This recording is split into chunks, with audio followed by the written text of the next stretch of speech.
Tu regardes, tu restes, tu fais partie du truc. Ici, on ne fait pas de contenu fast-food. Chaque vidéo est un terrain de jeu, un champ de bataille, une énigme. Tu veux juste cliquer, passe ton chemin. Tu veux comprendre, rire, cogner, réfléchir, alors reste jusqu'au bout. Et si t'es encore là à la fin, t'es pas juste un abonné, t'es un complice. Bonjour, bienvenue à Jeux d'Arrage, le 31 octobre, journée spéciale d'Halloween. Top 10 films d'horreur qui dérangent pour vrai. En fait, c'est mes choix de films d'horreur que j'aime par-dessus tous les autres films d'horreur. Évidemment, c'est personnel. Vous avez votre choix, j'ai mon choix. D'ailleurs, c'est une qualité de connaître mes choix.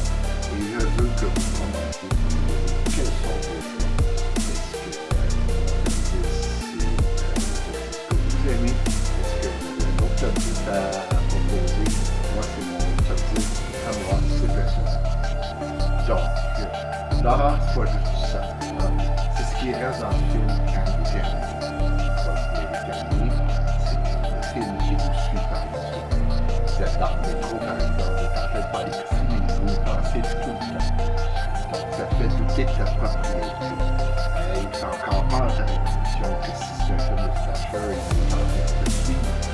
Ou s'il arrive un film de vampire, c'est un vampire qui est dans l'endroit qui va te suivre dans sûrement tes traînes.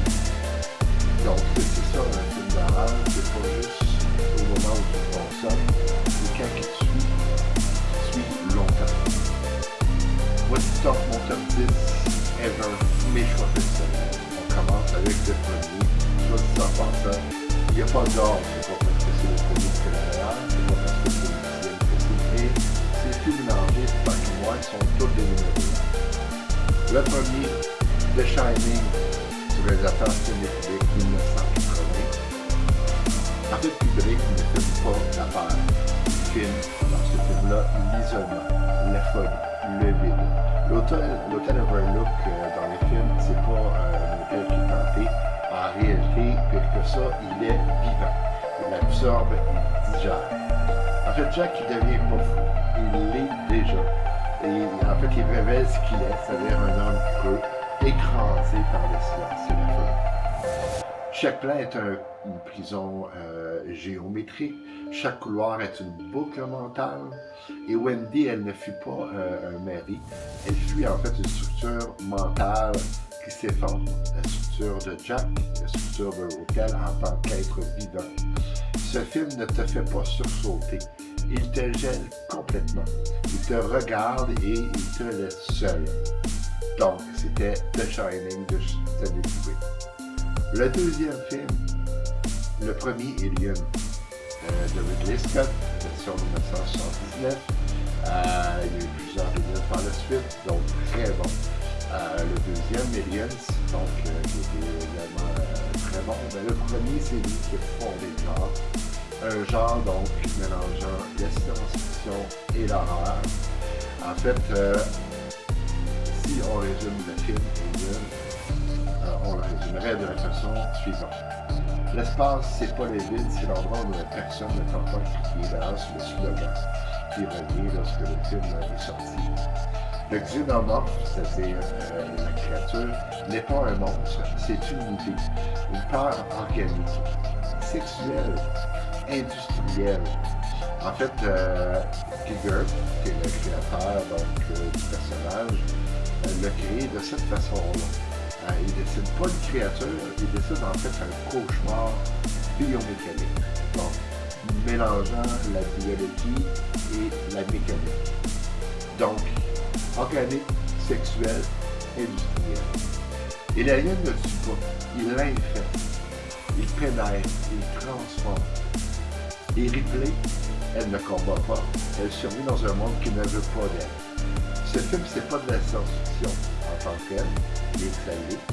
En fait, c'est une opération chirurgicale sur ton inconscient. Donc, c'était le deuxième film. Le troisième, et non le moindre, The Exorcist, donc l'exorciste du réalisateur William Friedkin, 1973. En fait, le mal n'a pas besoin d'effets spéciaux dans ce film-là. Il a juste besoin d'une chambre, d'une mère et d'un doute. Friedkin filme la foi comme une fracture. fait, Regan n'est pas possédée. Elle a un miroir de nos peurs, la perte de contrôle, la déchéance du corps, le silence de Dieu.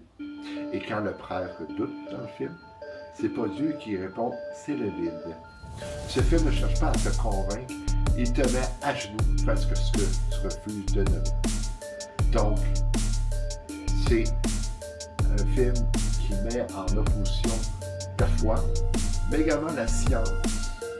Car là où la science a fait une réponse, la foi en a peut-être. C'est une question qu'il faut se poser. Donc, c'était l'épisode 5. Le quatrième, The Ring. Il y a eu deux versions, version américaine, version japonaise. L'histoire, une cassette, une semaine, une mort, le cauchemar de Lady. Ce film ne te fait pas peur de t'accompagner carrément. En fait, Samara n'écrit pas, elle rentre. Et quand elle sort de l'écran, c'est pas un effet, c'est une invasion. Elle s'évade, elle sort de l'écran et vient te contaminer. Elle vient te contaminer par. C'est la peur du média lui-même. C'est comme ça qu'il faut l'analyser. C'est le média qui vient s'évader chez toi, qui prend ton espace, qui te fait peur de ce qu'on laisse entrer chez toi. En fait, ce film te dit, tu m'as vu, maintenant tu vas mourir. Le cinquième film, Evil Dead, le premier, donc de Sam Raimi, 1981. Il y a eu des remakes, donc il y a eu 2, 3, il y a eu des remakes plus récents.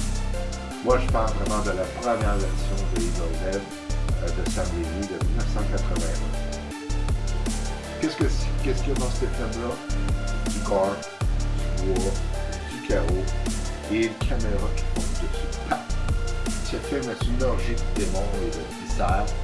Du sang, il y en a. Raimi ne filme pas, il attaque. Il attaque avec sa caméra. Bruce Campbell ne joue pas, il survit avec panache. Ce film est sale, drôle, brutal. Il transforme la caméra en forêt en théâtre de l'absurde sanglant. Et quand les arbres violent, quand les miroirs mentent, c'est pas du divertissement, c'est une expérience sensorielle. C'était Evil Dead. Le sixième film, Friday Night, ou en français on dit Vampire, vous avez dit Vampire, du réalisateur Tom Holland en 1985. Sur ce film-là, c'est comme l'horreur pop des années 80. Très kitsch, très années 80, où le vampire est sexy, sarcastique et juste assez kitsch.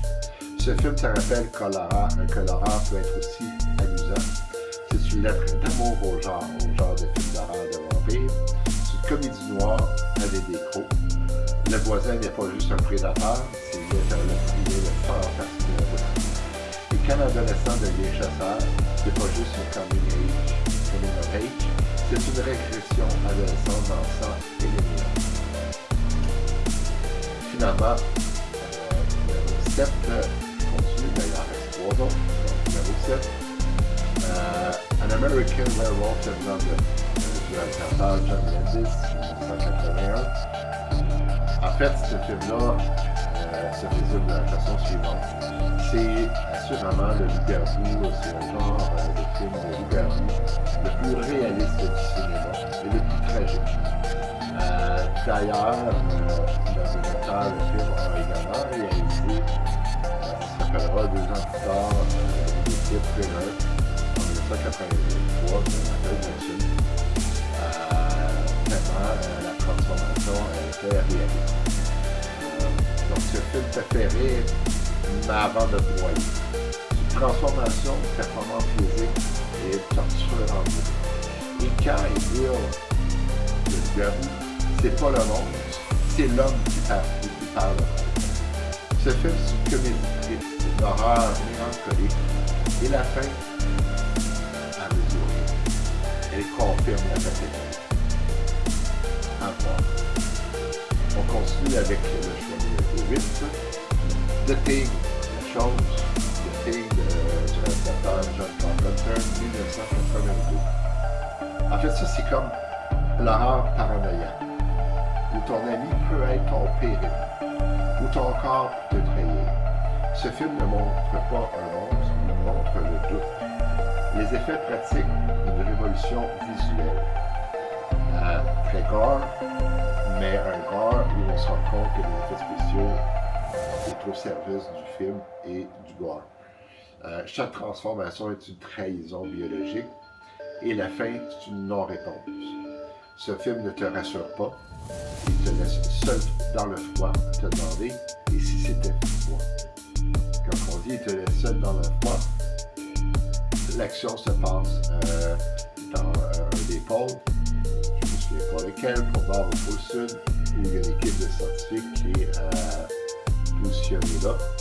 Et donc, après avoir manqué de nouvelles d'une équipe, ils se rendent sur place, ils se rendent compte que les gens sont morts. Et là, peu à peu, l'histoire se développe. Finalement, on apprend quel est le monstre en question. Je ne comprends pas l'histoire, mais c'est à voir. Finalement, on continue 9 avec le film Halloween de George Carpenter 1978.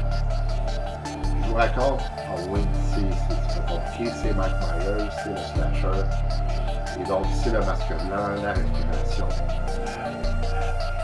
Mike Myers ne court pas, il sait que tu vas tomber.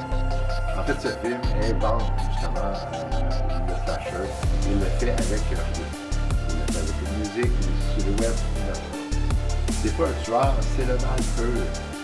Carpenter n'écrit pas le chuchote dans ton tête. Et Laurie, elle ne combat pas, elle survit à une différente phase. Finalement, le film Night of the Living Dead, George Romero 1968. Des zombies, un huis clos et une fin qui te gifle. Ce film ne parle pas de mort, il parle de vie. Romero filme la société comme un cadavre en vivant. Et quand les meurt, c'est pas un twist, c'est une condamnation. Ce film est le début d'un genre et d'un malaise politique. Et les zombies, ben c'est pas le problème, c'est les gens qui le sont. Comme le 11e film bonus. The Fly. Le remake, celui de 1987, de David Cronenberg. C'est un de mes films préférés. Je m'en veux pas l'avoir ajouté dans mon top 10. En fait, ce film-là, d'abord, c'est un remake d'un film des années 60. Il s'agit en fait, en gros, de... Tu sais, on pourrait raconter ça comme le mythe du savant fou qui invente la téléportation à partir de pods dans lesquels il peut téléporter avec ses expériences des choses, mais éventuellement des êtres vivants, ainsi que lui-même. Sauf que le problème, et ça c'est vraiment je dirais l'aspect central des films de Cronenberg, c'est la chair. Comment définir la chair? Comment la décrire? Donc, d'ailleurs, dans l'histoire, on se rend compte que c'est un des problèmes centraux, puisque à pas être capable de décrire la chair, lorsque une mouche rentre par inadvertance dans un des pods de téléportation, ben, la mouche vient à fusionner au niveau moléculaire avec l'inventeur. Bien là, chose tout à fait épouvantable, l'inventeur se transforme peu à peu en mouche. Donc, c'est absolument dégoûtant, horrifiant. Mais c'est en plein mythe de Cronenberg sur la nouvelle chair, comme on pouvait le voir dans ses autres films, Videodrome, entre autres. Donc, vraiment un film à voir. Donc voilà, c'était 11 films, donc 10 plus un bonus. 11 films qui m'ont marqué et que je visualise très régulièrement encore aujourd'hui. Donc en conclusion, ces films ne cherchent pas à te faire sursauter, ils cherchent à te déséquilibrer. Ces films-là, c'est pas juste des films d'horreur, c'est pas juste du sang, mais c'est des films qui te font réfléchir longtemps après que tu les aies vus. C'était Gilles Depresse, spécial Halloween, 31 octobre